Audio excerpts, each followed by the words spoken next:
आपलं सगळ्यांनी वैयक्तिक मतभेद बाजूला ठेवून रिक्षा चालक आपण सगळे भाव आहे, मग तो कोण पण असतो हे सगळं मनात ठेवून आज या बाईक ज्या आल्या ई बाईक टॅक्सी त्या आता फक्त 100च्या संख्येत आहेत, या हजारांच्या संख्येत होणार आहेत आणि परत लाखोच्या संख्येत तुमच्या समोरनं भाडं यांना एकदा अधिकृत परवानगी मिळाली ना ते तुमच्या समोरनं भाडं घेऊन जाणार आहे.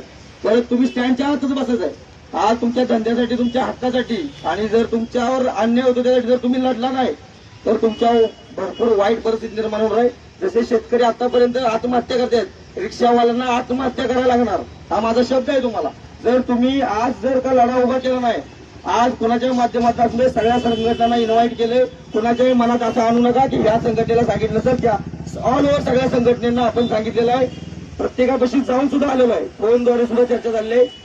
जे येते त्यांना सांगणार नाही आणि आंदोलनाच्या ठिकाणी सर्व संघटनाचे अध्यक्ष उपाध्यक्ष पदाधिकारी सगळे उपस्थित असणार आहेत.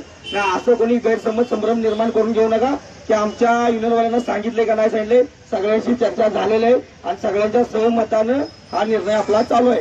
तर सगळ्यांना आपण बोलणार आहे, तुम्ही सगळ्यांनी तुम्हाला जर का तुमच्या न्याय हक्काची लढाई जर लढायची असेल तर तुम्ही सगळ्यांनी एकत्र या. अन्यथा काय आम्ही आमचा प्रयत्न करतोय, शेवटी काय मग वरच्या हातात आहे. तुमचा धंदा तुम्हाला कंटिन्यू करायचा नाही, या कंपनी आल्यापासून तुमचा धंदा बघा.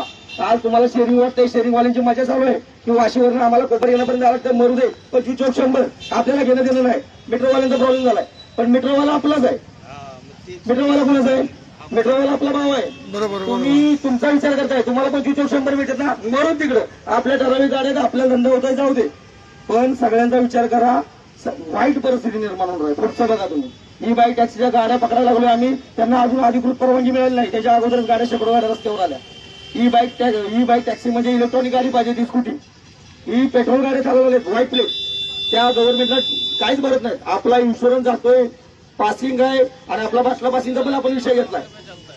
आपल्या एवढा जर अन्याय होऊन सुद्धा जर आपण एकत्र येत नसलो, रिक्षा वर्ग असा आहे की आपण एकत्र येत नाही, तर माझी कळकळून भावांनो तुम्हाला सगळ्यांना एक विनंती राहील की आपलं वैयक्तिक मतभेद आपण नंतर बघू, पण आता आपल्या धंद्यावर आले तर आता आपलं एकत्र येणं गरजेचं आहे.